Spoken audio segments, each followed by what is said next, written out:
फिल्मों से हुई है पुलिस की छवि खराब। यह बयान किसी और का नहीं बल्कि हमारे प्रधानमंत्री नरेंद्र मोदी का है, जो डीजी कॉन्फ्रेंस में पहुंचे गुवाहाटी में, और उन्होंने डीजी कॉन्फ्रेंस में देश के आला पुलिस अधिकारियों के बीच यह बयान दिया। इस अवसर पर प्रधानमंत्री नरेंद्र मोदी ने पुलिस सुधार की वकालत की और स्मार्ट पुलिस का मंत्र भी दिया। तो आज यही विषय हमारा रहेगा, हमारी पुलिस कितनी स्मार्ट है और लोगों को पुलिस से डर क्यों लगता है, कैसे बने हमारी पुलिस स्मार्ट पुलिस। अब तो निकल। वो क्या है ना साहब, ये हफ्ते धंधा थोड़ा मंदा जा रहा है, इसके लिए बिल्कुल फिक्र मत कीजिए मुख्तार सिंह। अरे हम तो आपके होटल का ना आगा देखेंगे ना पीछे। इस खून के जिम्मेदार तुम हो। तुम जैसे गैर जिम्मेदार पुलिस वाले एक आम आदमी को घातक बनने पर मजबूर करते हैं। मैंने अभी बहुत कम ऐसी मूवी देखी कि जहां पुलिस के त्याग और तपस्या की कोई, और उसके कारण जनमानस पर ऐसी छवि बन गई है। हमने स्पेशली एफर्ट्स करने चाहिए। भारत सरकार ने कोई पीआर एजेंसी कर करके ये सारे फिल्म प्रोड्यूसर से मिलना चाहिए, उनको बताना चाहिए भाई ये क्या कर रहे हो आप लोग। अगर हम समाज की रक्षा करने वाली इतनी बड़ी शक्ति का सम्मान और गौरव नहीं बढ़ाएंगे तो उनकी बुराइयां भी कम नहीं होगी। स्मार्ट पुलिस का मेरे मन में कंसेप्ट है। Smart police, smart police. पहली बार दिल्ली से बाहर हुई डीजी कॉन्फ्रेंस में प्रधानमंत्री नरेंद्र मोदी ने पुलिस की दुखती रग को छुआ। मोदी ने कहा कि आजादी के बाद से अब तक 33,000 जवान शहीद हो चुके हैं। उनकी विरासत को जिंदा रखने की जरूरत है ताकि उनसे प्रेरणा ली जा सके। उन्होंने कहा कि शहीद जवानों की यादों को सहेजने के लिए हर राज्य अपनी किताब बनाए। हर राज्य की अपनी एक पुलिस अकादमी होती है, वहां न्यू रिक्रूटेड की ट्रेनिंग होती है। क्या उनके अंदर एक सिलेबस, एक किताब उस राज्य के जितने भी पुलिस बेड़े के जवान शहीद हुए हैं उनके जीवन पर लिखी हुई एक किताब हो सकती है क्या? हर राज्य की अपनी एक किताब होनी चाहिए, ऑफिशियल गवर्नमेंट बुक होनी चाहिए। प्रधानमंत्री नरेंद्र मोदी पहली बार देश के आला पुलिस अधिकारियों के बीच थे। पहली बार वो डीजी कॉन्फ्रेंस में शरीक हो रहे थे। पहली बार गृह मंत्री के साथ पूर्वोत्तर के सभी मुख्यमंत्रियों के साथ थे। इस खास मौके पर प्रधानमंत्री ने देश के पुलिस को स्मार्ट मंत्र दिए। उन्होंने बाकायदा समझाया कि स्मार्ट पुलिस क्या होती है। उन्होंने कहा एस का मतलब स्ट्रिक्ट और सेंसिबल है। इसी तरह एम के मायने हैं मोरल और मोबिलिटी। ए का मतलब अलर्ट और अकाउंटेबल। आर का मतलब रिलायबल और रिस्पॉन्सिव। जबकि उन्होंने टी के मायने टेक्नो सेवी और ट्रेंड बताया। क्या पुलिस थाने की अपनी वेबसाइट हो और हर हफ्ता एक सच्ची एंड 100% सच्ची होनी चाहिए पॉजिटिव स्टोरी हम ऑनलाइन रखें। आप फिर उसको कभी देखिए, आपको ध्यान आएगा कितनी लाखों सकारात्मक चीजें पुलिस के माध्यम से हो रही है जो समाज का विश्वास पैदा कर सकती है। प्रधानमंत्री ने देश के पुलिस लीडर्स के सामने चाणक्य नीति का ज्ञान भी दिया और गुप्तचर तंत्र की अहमियत पर जोर डाला। प्रधानमंत्री ने कहा कि अगर गुप्तचर अच्छा हो तो शस्त्र की जरूरत ही नहीं है। जिस व्यवस्था के पास उत्तम प्रकार की गुप्तचर व्यवस्था होती है उस व्यवस्था को कभी भी न शस्त्रधारी की जरूरत पड़ती है न कभी शस्त्र की जरूरत पड़ती है, और शस्त्र के उपयोग की तो कभी आवश्यकता ही नहीं रहती है। प्रधानमंत्री के स्मार्ट पुलिस मंत्र के मुरीद सुरक्षा विशेषज्ञ हैं, लेकिन उनकी अपनी चिंताएं भी हैं। कॉन्फ्रेंस के पहले दिन गृह मंत्री के भाषण से ऐसा लगा कि प्रधानमंत्री आतंकवाद पर जमकर बोलेंगे, लेकिन प्रधानमंत्री का तो अंदाज ही अलग है। इसलिए उनका भाषण खाकी वर्दी के सम्मान और शान पर ही फोकस रहा। जाहिर है कि ये डीजी कॉन्फ्रेंस परंपरा से हटकर थी और इसमें भी मोदी की छाप दिखी। प्रधानमंत्री पुलिस की तस्वीर और तकदीर बदलना चाहते हैं।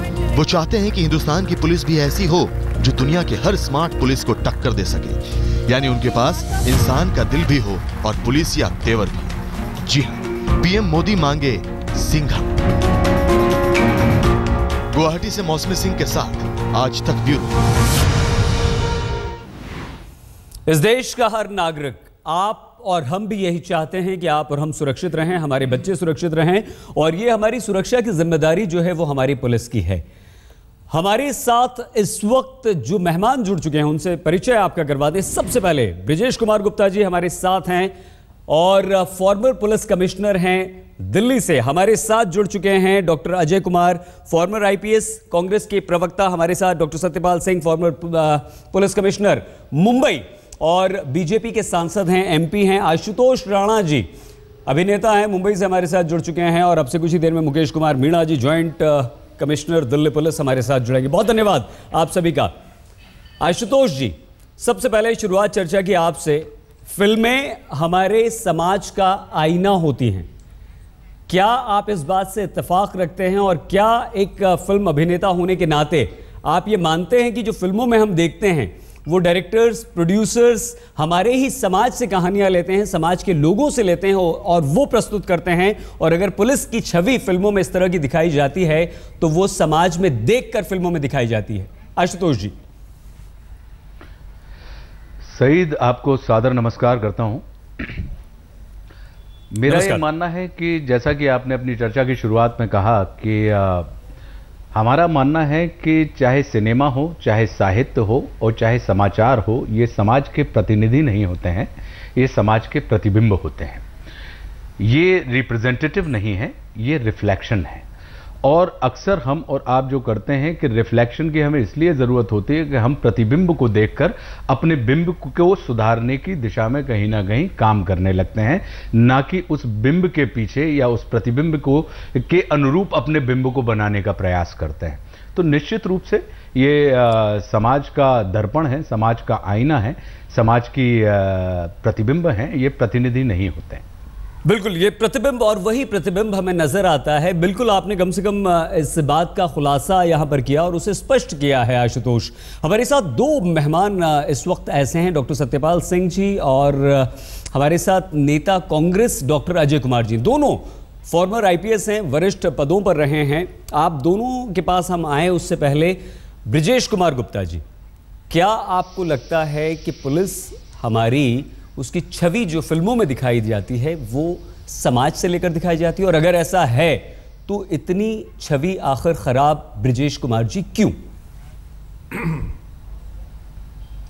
देखिए, पुलिस की जो इमेज है, छवि है, उसमें निश्चित रूप से सुधार की ज़रूरत है। लेकिन जो फिल्मों में एक एक्सट्रीम दिखाते हैं कि वो बिल्कुल ही एक तरीके से उसके ऊपर किसी तरह का पुलिसकर्मी के या पुलिस अफसर के ऊपर लगाम नहीं है, वो जो चाहता है, जो उसकी इच्छा है वो कर सकता है, वो एक अतिशयोक्ति होती है, एक एग्जेजरेटेड वर्जन होता है। जो एक नेगेटिव इमेज को जब आप दिखाते हैं और लगातार दिखाते हैं तो पब्लिक के मन में भी ये धारणा बन जाती है शायद आम पुलिस अधिकारी या पुलिसकर्मी इसी तरह का। लेकिन गुप्ता जी, अगर रेशो देखा जाए तो हमारे सामने दबंग भी है, हमारे सामने सिंघम भी है। ऐसी फिल्में जिनमें पुलिस अधिकारी, अफसर, कर्मचारी की छवि अच्छी हो वो बहुत कम है। 99% हमारे सामने फिल्मों में ऐसी छवि नजर आती है जहां पर भ्रष्ट पुलिस अधिकारी होता है, घूस लेता है, गरीबों मजलूमों का साथ नहीं देता, पैसे वालों का, नेताओं का साथ देता है। क्यों? देखिए, अगर आप दबंग या सिंघम जैसी फिल्मों का बात करेंगे, ठीक है, उसमें एक ईमानदार व्यक्ति दिखाया है और वो जनता की मदद करता है, जिसके साथ अन्याय हुआ है उसके साथ मिलकर कंधे से कंधा मिलाकर काम करता है। लेकिन जो हकीकत है, ग्राउंड रियलिटी आप देखिए कि क्या है एक पुलिसकर्मी का, उसका जीवन क्या है। प्रधानमंत्री ने बिल्कुल सही कहा कि हमारा जो लोअर लेवल का एक कांस्टेबल है वो किस तरह का, उसको हाउसिंग की व्यवस्था नहीं है, उसको उसके बच्चे अच्छी कॉलेजेस स्कूल्स में नहीं जा पाते, उसकी ड्यूटी आवर्स जो है 15 से 16 घंटे है। कोई फेस्टिवल हो, होली हो, दिवाली हो, जब लोग अपने घरों में एंजॉय कर रहे होते हैं, वो परिवार से अलग होकर जितने भी फेस्टिवल्स होंगे एक पुलिसकर्मी सड़क पे खड़ा मिलेगा। ट्रैफिक का पुलिसकर्मी देखिए, जो पॉल्यूशन से आप बचते हैं, अपने शीशे चढ़ा के चलते हैं, वो चौराहे पे खड़ा होता है और पूरा पॉल्यूशन, उसके लंग्स जो हैं इन्फेक्ट हो चुके होते हैं, उसका मेडिकल कंडीशन जो है कुछ ही अरसे में काफ़ी ख़राब हो जाती है। तो ये जो इतने सेक्रीफाइसेस हैं, ये सारे अननोटिस जाते हैं। कम्युनल रॉयट होता है, उसको 24 घंटे ड्यूटी पे तैनात किया जाता है। कितने पुलिसकर्मी, अगर आप हिसार में भी जो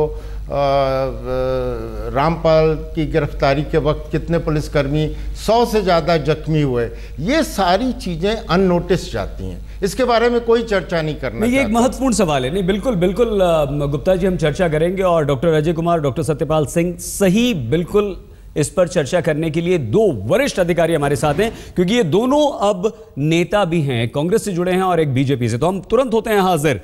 क्या फिल्मों में पुलिस की जो छवि दिखाई जाती है वो हमारा समाज का आईना है? पुलिस की छवि, पुलिस वालों की छवि को इतना खराब कर दिया है, वो ऐसे है नहीं, लेकिन फिल्में हमारे समाज का आईना होती हैं। तमाम मेहमान हमारे साथ हैं। सत्यपाल जी, जो कि इस वक्त बीजेपी के एमपी भी हैं और मुंबई पुलिस के कमिश्नर भी रहे हैं।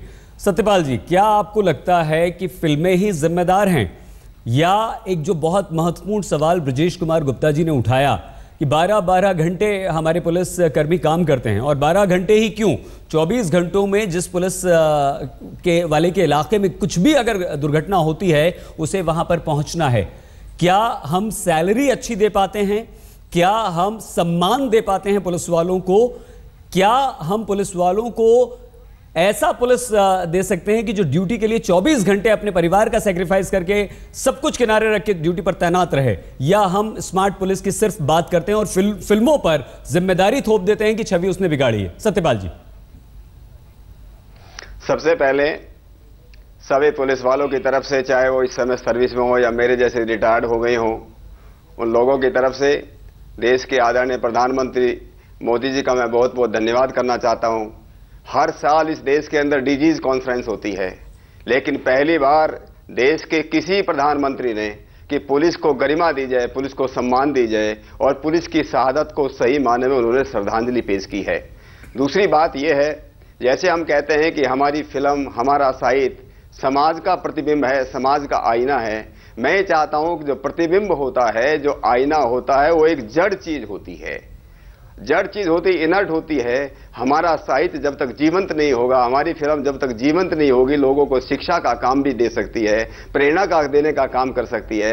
आज इस देश को, अगर हम देश के अंदर कानून का राज लाना चाहते हैं, इस देश में लोकतंत्र को मजबूत करना चाहते हैं, इस देश में जो विकास की गति को तेज करना चाहते हैं, उसके मूल में इसकी जो इंटरनल सिक्योरिटी है, उसका जिसकी उस इंटरनल सिक्योरिटी के मूल में पुलिस है। जब तक पुलिस अच्छी नहीं होगी, सत्यपाल जी, आप संतुष्ट हैं? आप संतुष्ट हैं पुलिस की आज जो स्थिति है, जो तनख्वाह पुलिसकर्मियों को मिलती है, जो सुविधाएं पुलिसकर्मियों को मिलती हैं, और दूसरे देशों से अगर हम जरा सी तुलना करें? मैं उसमें जो गुप्ता जी ने जो बातें की हैं, दो इशू आपका था फिल्म का, जो गुप्ता जी ने बात किया उसमें कोई भी शंका की, कोई भी, ये सब निर्विवाद बातें हैं। पुलिस को आज सम्मान देने की जरूरत है। डॉक्टर अजय कुमार जी, क्या आप सहमत हैं गुप्ता जी से और सत्यपाल सिंह जी से? आपकी बात सुनेंगे सर पूरी? अजय कुमार जी, या सिर्फ स्मार्ट पुलिस कह देने से अपनी जिम्मेदारी पूरी हो जाएगी, या बहुत सारे रिफॉर्म्स, बहुत सारे सुधार पुलिस में करने, पुलिस की बेहतरी के लिए, पुलिसकर्मियों की बेहतरी के लिए अभी बाकी? देखिए, इस बात को हम, इस चर्चा को हम पॉलिटिकल नहीं करना चाहेंगे, लेकिन जब हम प्रधानमंत्री की बात सुन रहे थे तो ये लगता है कि टिपिकल जो भारतीय जनता पार्टी का जो स्टैंडर्ड प्रोसीजर है कि इसको पब्लिसिटी या कम्युनिकेशन से जोड़ा जाए। एक तो फिल्में जो है बॉलीवुड की या फिल्में की गलती नहीं है, वो तो समाज का एक आईना है। इसका मतलब है कि मान लीजिएगा कि सरकारी हॉस्पिटल में खराब इलाज चलता हो, या देश में गरीबी हो, या गरीब लोग के जो घर उजाड़े जा रहे हैं, तो आप फिल्मों में उसको दिखाएंगे नहीं क्या? तो सच्चाई जो दिखाने है, ये जरूर हो सकती है कि कुछ काफी पुलिस का पदाधिकारी अच्छे काम करते हैं, जरूर अच्छे काम करते हैं, लेकिन पुलिस को अगर हम ये बॉलीवुड को कहे कि आप अच्छा छवि दिखाए, जब सच्चाई कुछ और है। और वेबसाइट में जैसे प्रधानमंत्री जी ने कहा कि अच्छा कहानी डालिएगा, अच्छा कहानी जरूर डालिए, लेकिन खराब कहानी जो है उसके तुलना में तो हजारे हैं। और अगर हम सब पुलिसकर्मी अगर ये बात मान के जाए कि इस देश में अगर पुलिस सचमुच में ईमानदारी से जनता का सेवा करता है इतने, तो एक हास्पद स्थिति है। ये सच्चाई है कि कुछ पदाधिकारी है, वर्किंग कंडीशन, पुलिस रिफॉर्म्स की बात होनी चाहिए थी। लेकिन भारतीय जनता पार्टी, और मैं सतपाल जी से थोड़ा सा डिसएग्री जरूर करता हूं कि हर चीज को कम्युनिकेशन और पब्लिसिटी के माध्यम से, अगर आपको पुलिस को सुधारना है तो वो रिफॉर्म्स की आवश्यकता है, और जो बातें गुप्ता जी ने कहा है। लेकिन आशुतोष, आपको लगता है कि थोड़ी हमारी फिल्म निर्माता निर्देशकों की और आपकी अभिनेताओं की भी जिम्मेदारी बनती है कि आप जरूर नेगेटिव चीजें भी दिखाएं, लेकिन क्योंकि फिल्मों का इस देश के आम जनता पर बहुत ज्यादा असर होता है आशुतोष, तो कहीं ना कहीं एक हमें संभल कर कदम उठाने की जरूरत है। सही, सबसे पहली बात तो इस पूरी चर्चा में ये बात जरा गौर करें हम कि जिस छवि को हम मान लीजिए फिल्मों के माध्यम से लोगों के सामने पेश करते हैं, जिसमें हम बात कर रहे हैं कि नकारात्मक पुलिस, तो मुझे ऐसी कोई फिल्म याद नहीं आती है जिसमें नकारात्मक पुलिस वाले को बड़े सकारात्मक रुतबा मिला हो। नकारात्मक पुलिस वाला यदि है तो उसे अंत में बहुत बुरी सजा मिली है, और उसको उस पूरी फिल्म के प्रमाइसिस में कभी भी शोहरत या कभी भी सम्मान की दृष्टि से नहीं लेकिन आशुतोष, होता यह है कि आम इंसान वैसे पुलिस के पास जाने से डरता है, और जब फिल्मों में ऐसी चीजें देखता है तो और ज्यादा डरने लगता है, क्योंकि उसके पास ऐसा दिखाया जाता है फिल्मों में अतिशयोक्ति कि सारी ताकत उसके पास है, वो जो चाहे करे, वो जिस चाहे मकान पर अवैध कब्जा कर ले, वो जिसे चाहे जेल में डाल दे, वो जिसे चाहे मारे, जिससे चाहे जितना पैसा ले ले। तो ये तो सच्चाई नहीं है ना आशुतोष। देखिए क्या है सईद, मेरा ये मानना है कि यदि आप बहुत बारीकी से इस बात को देखेंगे तो पुलिस का संबंध सिर्फ सिनेमा से नहीं है, छवि का संबंध सिर्फ सिनेमा से नहीं है। पुलिस जो है, हमारा पूरा का पूरा लोकतंत्र जो है वो कार्यपालिका, न्यायपालिका और विधायिका, इन तीनों के माध्यम से चलता है। और कहीं ना कहीं अब जैसे विधायिका यानी हमारी सरकार, कार्यपालिका यानी हमारी पुलिस, न्यायपालिका यानी हमारा न्यायतंत्र, और जो जनपालिका है यानी हम और आप, तो हम और आप मिलकर विधायिका बनाते हैं। विधायिका से कार्यपालिका जुड़ी हुई होती है, कार्यपालिका से न्यायपालिका जुड़ी हुई होती है। तो कहीं ना कहीं अगर इस चीज को देखा जाए तो बहुत हद तक इसमें हमको सिर्फ सिनेमा के माध्यम से ही नहीं, कहीं ना कहीं हमें संविधान के जो ढांचे हैं उसके माध्यम से, सरकार और शासन और प्रशासन के माध्यम से भी इसमें बहुत सारी चीजों को, जैसे सर कह रहे थे, महत्वपूर्ण है आशुतोष आपकी बात काफी, पुलिस वालों की, ब्रजेश कुमार गुप्ता जी ने और डॉक्टर अजय कुमार ने भी यही बात उठाई थी, जिसका जवाब हम सत्यपाल जी से जरूर लेंगे। लेकिन आमतौर पर होता यह है कि